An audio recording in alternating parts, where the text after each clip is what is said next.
सभी को नमस्कार। उत्तर प्रदेश के प्रयागराज में संघ के सभी प्रमुख कार्यकर्ता एकत्रित हुए हैं और आप जानते हैं कि यहाँ पर संघ की अखिल भारतीय बैठक हो रही है। संघ की दृष्टि से वर्ष में दो महत्वपूर्ण बैठकें होती है। एक अखिल भारतीय प्रतिनिधि सभा, जिसका आयोजन सामान्यतः मार्च के माह में किया जाता है, और दूसरी बैठक होती है अखिल भारतीय कार्यकारी मंडल, जिसका आयोजन सामान्यतः दीपावली के पूर्व किया जाता है। ये अखिल भारतीय कार्यकारी मंडल की जो बैठक है, उसी का आयोजन प्रयागराज में हो रहा है। कल रविवार दिनांक 16 अक्टूबर से बुधवार दिनांक 19 अक्टूबर तक ये बैठक यहाँ पर आयोजित हो रही है। जैसा कि आप जानते हैं, इस बैठक में सभी संघ के जो प्रांत हम लोगों ने अपनी रचना से बनाए हैं, 45 प्रांत, उन सभी 45 प्रांत के जो प्रांतीय संघ चालक है, सह संघ चालक तथा उन प्रांतों के प्रांत कार्यवाह, प्रांत सह कार्यवाह, प्रांत के प्रचारक और एवं सह प्रांत प्रचारक, ये सभी लोग उसमें अपेक्षित रहते हैं और इन्हीं को मिलकर ये कार्यकारी मंडल बनता है। स्वाभाविक ही इसमें संघ के सभी अखिल भारतीय अधिकारी, पूजनीय सरसंघचालक डॉक्टर मोहन जी भागवत, माननीय सरकार्यवाह दत्तात्रेय जी भुजबले, सभी सहसर कार्यवाह, जो संघ के कार्य विभाग है, शारीरिक, बौद्धिक, प्रचार, सेवा, ऐसे सभी कार्य विभाग के प्रमुख पदाधिकारी, संघ की जो अन्य गतिविधियां चलती है, कुछ जो पहल संघ ने की है कई विषयों पर, पर्यावरण है, कुटुंब परिवार प्रबोधन है, समरसता है, ये जो कार्य संघ के द्वारा प्रारंभ हुए हैं, पहल की गई है, उनके प्रमुख भी यहाँ पर उपस्थित रहते हैं। संघ की पूरी कार्यकारिणी के जितने सदस्य हैं, वो भी यहाँ पर अपेक्षित रहते हैं। तो ये एक तरीके से विधिवत कई विषयों पर चर्चा करना और निर्णय करने के लिए सक्षम ऐसा ये कार्यकर्ताओं संघ का समूह है, अखिल भारतीय कार्यकारी मंडल, एबीकेएम भी कह सकते हैं। बैठक में स्वाभाविक रूप से पिछले हर वर्ष हम लोग एक योजना बनाते हैं, जो मार्च के प्रतिनिधि सभा में हम लोग बनाते हैं कि संघ कार्य का विस्तार कैसे होगा, कौन से आयोजन होंगे, कौन से विषय हाथ में लिए जाएंगे। तो उस संदर्भ में जो योजना मार्च के प्रतिनिधि सभा में बनी थी, उसकी समीक्षा भी हम लोग यहाँ करेंगे, उसका वृत्तांत भी लेंगे, शाखा के विस्तार का वृत्तांत लिया जाएगा, हमारे अलग अलग प्रकार के जो संपर्क चलते हैं आईटी के विद्यार्थियों में, जॉइंट एनालिसिस से कितने लोग सामने आए हैं, या अलग अलग प्रकार से जो हम लोग अभियान चलाते हैं उसमें कितने लोग जुड़े, तो ये सब का वृत्तांत यहाँ पर लिया जाएगा और उस कार्य की समीक्षा भी यहाँ पर होगी। उस दृष्टि से ये बैठक संघ कार्य की दृष्टि से अत्यंत महत्वपूर्ण होती है। और विशेषकर अब हम सब जानते ही हैं कि परम पूजनीय सरसंघचालक जी का जो उद्बोधन विजयादशमी के पर्व पर एक विशेष आयोजन जो नागपुर में होता है, उसमें होता है, और उसमें कई प्रकार के समसामयिक मुद्दे, राष्ट्रीय दृष्टि से महत्वपूर्ण मुद्दों को वो उठाते हैं। इस बार भी उन्होंने उन मुद्दों को पूरे देश और समाज के सामने रखा है। उन मुद्दों के अनुवर्तन के बारे में, मतलब फॉलोअप के बारे में, कि कैसे उसको समाज में ले जाएंगे, उसके संदर्भ में आगे समाज में और क्या उपक्रम होंगे, इन विषयों के बारे में यहाँ पर चर्चा होगी और एक दिशा उस संदर्भ में बनेगी, जिसकी जानकारी आपको बैठक के अंत में एक प्रेस कॉन्फ्रेंस के द्वारा दी जाएगी। साथ ही संघ का शताब्दी वर्ष आ रहा है। आप जानती है कि 1925 में 1925 में राष्ट्रीय स्वयंसेवक संघ की स्थापना हुई थी। लगातार कार्य चलता रहा और अब 2025 में 2025 में उसके कार्य के 100 वर्ष भी होंगे। तो शताब्दी वर्ष के निमित्त कोई विशेष कार्यक्रमों की योजना तो नहीं बनी है, परंतु निश्चित कार्य विस्तार की योजना बनी है। एक भौगोलिक कार्य विस्तार की योजना बनी है, जिसके बारे में पहले भी उल्लेख हमने किया है। वो कार्य लगातार चल रहा है और जैसे कि पहले भी बताया था कि पूर्व में संघ का कार्य लगभग 55,000 स्थानों पर संघ का कार्य चल रहा था। हम लोगों का लक्ष्य हमने रखा हुआ है कि मार्च 2024 तक, यानी हमारी योजना मार्च 2021 से मार्च 2024 तक 3 वर्षों की योजना है, तो तब तक 1 लाख स्थानों पर संघ कार्य पहुंच जाए। स्वाभाविक रूप से उस दृष्टि से तैयारी भी हुई है कि कहाँ पहुंच जाएंगे, कैसे जाएंगे और कौन सी शाखाएं, कौन सा जिला किस तरह से योजना करेगा, उसका काफी विस्तृत विवरण के साथ योजना बनी है। और हम हर अपनी बैठकों में अखिल भारतीय स्तर पर, प्रांतीय स्तर पर उसकी समीक्षा कर रहे हैं। तो उस संदर्भ में भी यहाँ पर विशेष रूप से समीक्षा की जाएगी। आगामी दृष्टि से एक और विषय के बारे में मैं आपको बताना चाहता हूँ कि जैसे संघ शिक्षा वर्ग होते हैं, तो सामान्यतः मार्च, अप्रैल और मई में प्रथम वर्ष, द्वितीय वर्ष, तृतीय वर्ष के वर्ग होते हैं। पिछले 2 वर्ष वर्ग नहीं हो पाए थे संघ शिक्षा वर्ग, इसलिए इस बार सामान्य दृष्टि से जो वर्ग मई में होता है वैसा ही वर्ग मई में हुआ और एक वर्ग हम लोगों ने नवंबर मास में रखा हुआ है। नागपुर में ही होगा।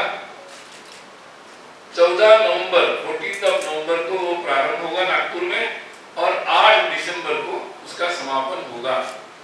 तो ये योजना बनी है। लगभग उसमें भी लगभग 750 शिक्षार्थी, 750 तक शिक्षार्थी सहभागी होंगे। तो ये कई सारे विषय हैं जिसके बारे में विस्तार से चर्चा और कई मुद्दों पर यहाँ पर चर्चा होगी। विशेषकर जो संघ शिक्षा वर्ग योजना और पूजनीय सरस्वती चालक जी के विजयादशमी उद्बोधन में आए मुद्दे, इन विषयों पर यहाँ पर चर्चा होगी।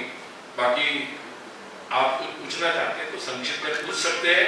वैसे कल सुबह बैठक का प्रारंभ होगा 9 बजे, 16 तारीख को 9 बजे बैठक का प्रारंभ होगा और माननीय सरकारीवाह जी 19 तारीख को दोपहर के इसी काल में प्रेस कॉन्फ्रेंस, प्रेस को संबोधित करेंगे। उसमें प्रश्नोत्तर के लिए भी अवसर रहेगा।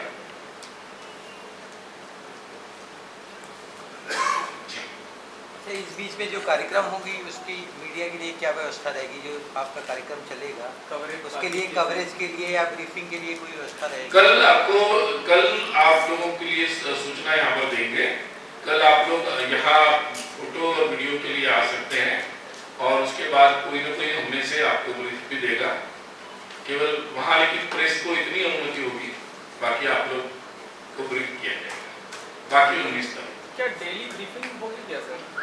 अभी तक तो हमने सोचा नहीं है, कल बात करेंगे। कल जो इनॉग्रल सेशन होगा 9 बजे से होगा, तो वो उसमें तो आ सकते हैं हम लोग तो। मैंने अभी बताया, आपकी सुना नहीं शायद, मैंने वही कहा। उसमें फोटोग्राफर और वीडियो के लिए प्रारंभ में 5 मिनट जब शुरू होगी तो आप ले सकते हैं और उसके बारे में जो ब्रीफ होगा कोई न कोई हमने से कोई न कोई ब्रीफ भी करेगा बाहर आकर। सर एक निवेदन ये था कि जैसे 4 सत्र चलेंगे अलग-अलग सत्र, तो अगर कुछ ऐसी व्यवस्था हो जाए चाहे गेट पर ही कोई एक व्यवस्था आके बताए कि ये सत्र किस समय चल रहा, कुछ इस तरह से कोई अपडेट हम लोग डेली का लास्ट में टाइम शाम। आपका सुझाव हमने ले लिया, अभी उसको सोचेंगे क्योंकि एक्चुअली जो मीडिया संस्थानों को रहता है कि क्या चल रहा है। आपका सुझाव गंभीरता से ले लिया, उसको सोचेंगे। इसमें सर कोई अगर एक जगह निर्धारित कर दें कि जो मीडिया के लोग आएंगे, जैसे वहाँ 5 मिनट कर लिया, उसके बाद हमें शहर जाकर फिर लौटना मुश्किल होता अगर हम रुकें, तो कोई एक जगह निर्धारित है कि हाँ हम वहाँ पर ये मीडिया के लिए जगह है, वहाँ तक आ सकते हैं, वहीं पर कोई आके ब्रीफ कर देगा, उससे आगे अंदर नहीं आना है। अगर इस तरीके का कोई हो जाए तो बढ़िया। बैठक के संदर्भ में कोई प्रश्न है आपका? नहीं, कुछ पॉलिटिकल मुद्दों पे भी डिस्कस होगा। मैंने कहा पूजनीय सरसंघचालक जी के उद्बोधन में विजयादशमी जो विषय आए उनके अनुवर्तन के संदर्भ में हम लोग चर्चा करेंगे। निश्चित रूप से उनके उद्बोधन में जो मुद्दा आए थे उन मुद्दों पर चर्चा होगी। जैसे जनसंख्या असंतुलन के बारे में चर्चा आई थी, उस पर चर्चा होगी। सामाजिक समरसता बनाने। हाँ जी बिल्कुल, उन्होंने सामाजिक समरसता का विषय भी उठाया था, उस पर भी चर्चा होगी, निश्चित रूप से होगी। समाज के प्रति कुछ उदार रवैया संघ अपनाने जा रहा है। संघ पहले से ही उदार है। संघ प्रमुख जी ने कहा था अल्पसंख्यकों को जोड़ने पर ज्यादा फोकस किया था, तो वो भी एक बड़ा। उन्होंने ये कहा था कि हम लोगों को जहाँ से भी चर्चा और वार्तालाप संवाद के लिए निमंत्रण होता है, हम वार्ता के लिए तैयार रहते हैं और ये संवाद की प्रक्रिया हमारी तरफ से जारी रहेगी। तो ये उन्होंने कहा था, उसी पर संघ अभी भी स्टैंड है। तो 2025 पे आप चर्चा करेंगे, तो उससे पहले 2024 में भी कुछ चर्चा होगी क्या? संघ के अपने कार्य के बारे में यहाँ पर चर्चा होगी। संघ के जो विषय मैंने बताए उन पर चर्चा होगी, ये निश्चित है। तो हम लोग ये समझ सकते हैं कि 2022 से लेकर 2025 तक देश में होने वाले प्रमुख कार्यक्रमों की संघ चर्चा करेगा। मैंने बहुत स्पष्ट रूप से कहा है कि पूजनीय सरसंघचालक जी ने अपने उद्बोधन में जो विषय कहे उन विषयों पर, उन समसामयिक विषयों पर हम चर्चा करेंगे। इतना ही मैंने कहा है और उतना ही आप समझे, ऐसी मेरी आपसे प्रार्थना।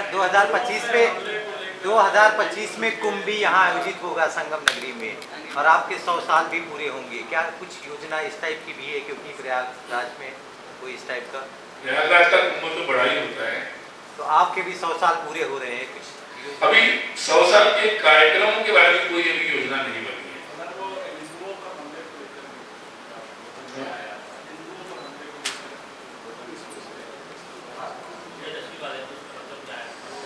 मुझे लगता है कि मैंने बहुत साफ तौर पे कहा है कि जिन मुद्दों पर उन्होंने अपने विजयादशमी उद्बोधन में कहा है उन विषयों की चर्चा यहाँ होगी और उस पर निश्चित रूप से विचार विमर्श करेंगे। उसके बारे में कोई भी प्रश्न होंगे आपके तो माननीय सरकारीवाह जी अपने संघ के उस दिन उपस्थित रहेंगे। 19 तारीख को दोपहर लगभग यही समय रहेगा और वो संबोधित भी करेंगे बैठक के निर्णयों के बारे में और आपके प्रश्नों को भी लेंगे।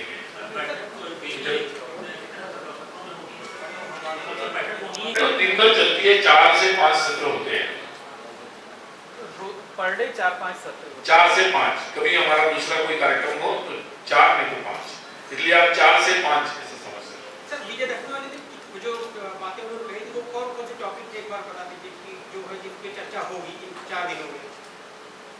ऐसा है विजयादशमी के दिन उन्होंने 2-3 बातों पर कहा। एक तो उन्होंने कहा कि कैसे समाज में मातृभाषा में शिक्षा, इसके बारे में उन्होंने उल्लेख किया था और उसके आग्रह पर उन्होंने बात बताई।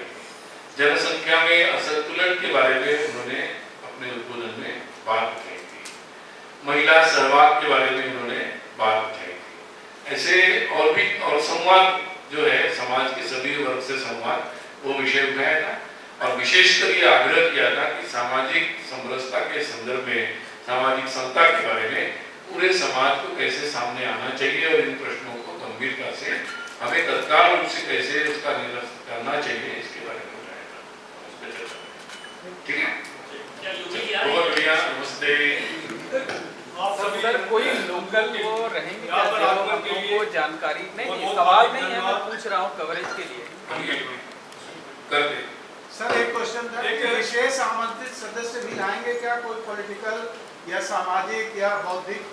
संघ की बैठक में जो अपेक्षित सूची है उनमें से लोग आएंगे, बाकी के बारे में हमें जानकारी